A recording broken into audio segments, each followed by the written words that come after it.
Good morning, Kites, and welcome to your Friday. So it is the end of the week, so well done for all the work you have completed so far. Okay, so I said in our Zoom that we had just done that I was going to share some work, and I did say that I've had a bit of your writing in, but I haven't had a lot. But I've been really impressed with the children in school. So I'm going to show you some of their work, and then you can see what we're kind of expecting. So the first one I'm going to share with you is Miley. Now I'm going to share Miley's from a couple of days ago, and then I'm going to share another one. So I'm going to use Miley's opening, and then I'm going to share with you Lily's build-up. So I really want you to think about the features she's used, because actually it's got really good description. She's used weather. It is very similar to mine, but she has put her own ideas in. So it is called Courtland Station. James had always dreamt of going to Hogwarts. Of course, it's Miley's writing. In his daydreams, he made loads of friends, was amazing at every lesson, was the best aura, and became Minister of Magic.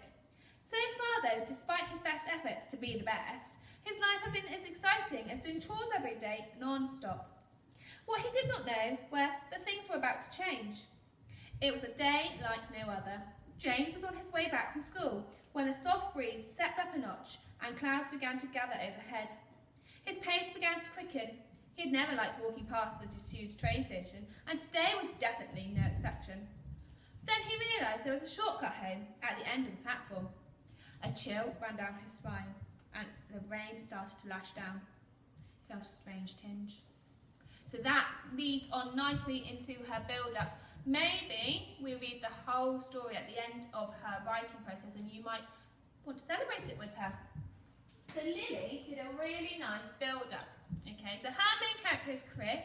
Her story is called Nightmare Alley, so that's where it's set. So, just the build-up, I'm not going to read the opening. Peering through the gloom towards the end of the alley, Chris could see house lights turning off.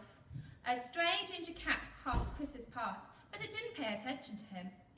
Chris was nearing the end of a dilapidated lane when lightning struck. Dad would be wondering where he was. Suddenly, there was a growl. The harsh growl caused bricks to fall and clash together. Then he saw it. A pair of beady eyes. Sorry, I read ahead. A pair of beady, chrome-surrounded eyes. That detail, amazing. Chris put his hands over his eyes and sang a slow song to himself. He uncovered his face and saw it had moved. So again, she's using her empty words. She's making sure that it's clear what she wants to get across to the reader. So, today you are going to start your day with your spelling test. So some of you were going to go back over some of the spellings that you didn't get quite right last week, just so that we learn them correctly. So don't forget to send your scores in, write them down. Talk writing, okay, so we're in the innovation stage, but we're on the problem part of our story, so it's the juicy bit, the bit where something goes wrong, where the scary part happens. So excited to read those. Please, please, please send them in, because I really want to read some good stories, okay? After break, go on Time to Say Rock class for 10 minutes. It's really great to talk to you all about going on it. You are really making so much progress with it, and it is helping with your maths. Now, you've got arithmetic today because it is Friday, so there is a Year 5 paper and a Year 6 paper. Make sure you select the right one. What I will say, it is really important that you are marking your own, okay? I would love for you to send it in so I can look at it, and I really want to know your scores. But I want you to see where you go wrong or what you've done really well, what you feel that you need is your next step. So please let me know your scores after you've marked it. Then you have got your talk for reading. It is Michael's Save the Day. It is the last day on this text, so we're answering questions for day 5. If you've not answered questions for any other days, please go back and have a go at those, okay? After lunch, it's PE. So you are going to be doing your real PE lesson today, so it's not Joe Wicks, but have a go. There's a website, a video link on the daily timetable that you can click on.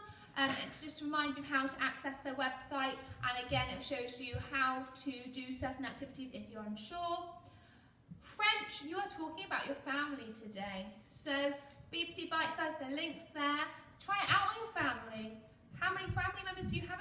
Do you know what your mum is in French? Do you know what your dad is? Or what can you say I have in French? Okay, so there's lots of different things you can practice. Class read, you said you're enjoying it, which is really nice to hear. So today you've got it read by Mrs. Hurst, okay? So we are nearing the end. I think it's probably going to be another week or so before we finish and move on to our next one, and that would be really nice to see you quizzing that book. So again, you're going to be reading for pleasure, okay? It's lovely to hear the different books you're reading and you're coming to the end of them, okay? Now, it's the weekend coming up, okay? The next couple of days, no remote learning. Take the time to relax. Go out bike rides, your family walks. You could go running with your mum, we've spoken about. Have a great weekend. If you do something baking or something, you take a photo, again, I'd love to see it because I really am missing you guys. I want to see what you're doing because we would normally talk about it in class. So, have a great weekend, have a break. Any questions, again, let me know. Send me an email, okay? I'm always happy to help. Look forward to seeing your work. Have a great day.